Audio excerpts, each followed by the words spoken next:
always went down this road at night. If you don't see headlights coming, you go in the middle of the road and drive as fast as you can.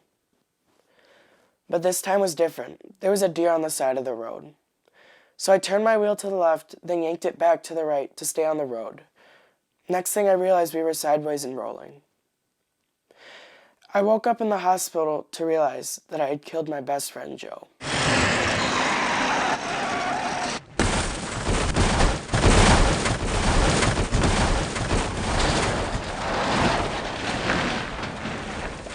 It was dark and I yelled their names, but no one answered me.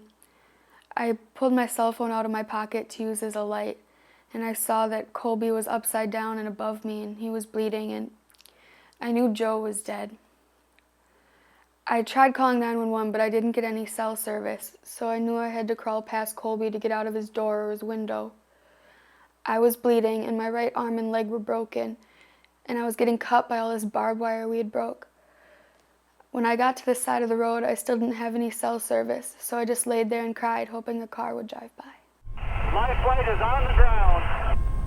2044. When we got to the hospital, Colby was in surgery. A police officer said a girl in the car was in pretty bad shape, but that a boy had been killed in the crash. We didn't know who was with Colby. Then we ran into Emmy's parents, and she told us Emmy was in surgery and that it was Joe who had been killed. I was just about to call Joe because he was never this late for curfew before. And then I heard a car coming up our driveway. It's long. It was going very slowly. My heart sank. I found myself moving out into the hallway and kind of propping myself against the wall. And I prayed for the door to open, that I'd hear his voice. But instead the doorbell rang.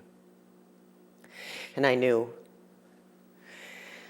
I was shaking so hard, but I somehow made it to the door, opened it up, and two very official people were standing there.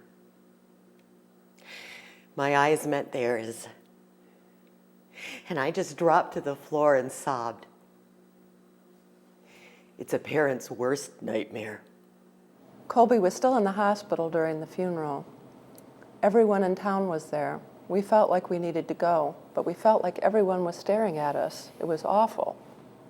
And there's nothing you can say to a mother who's lost a child because of some stupid thrill stunt that these kids like to do.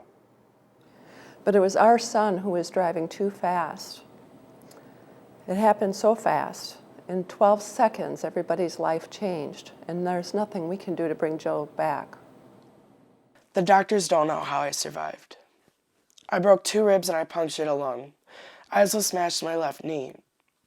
I've had 3 surgeries, but it really doesn't matter because I've ruined so many people's lives.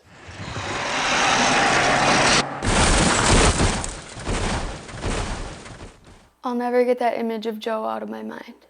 One minute we were all singing and laughing, and the next. I wish I hadn't seen him. I don't want to remember him that way. I haven't gone back to school yet, because everybody knows that I killed Joe and I hurt Emmy just by showing off and driving fast. I wish I could turn back the clocks, but I can't. If I could, I would have driven slower, and Joe would still be here. They say time heals, but it hasn't.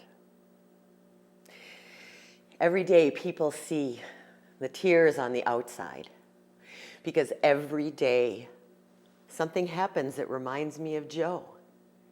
And I have to realize all over again how much I miss him. But you know what people don't see is that I'm sobbing on the inside. It's devastating. It's as though my heart is drowning in my own tears.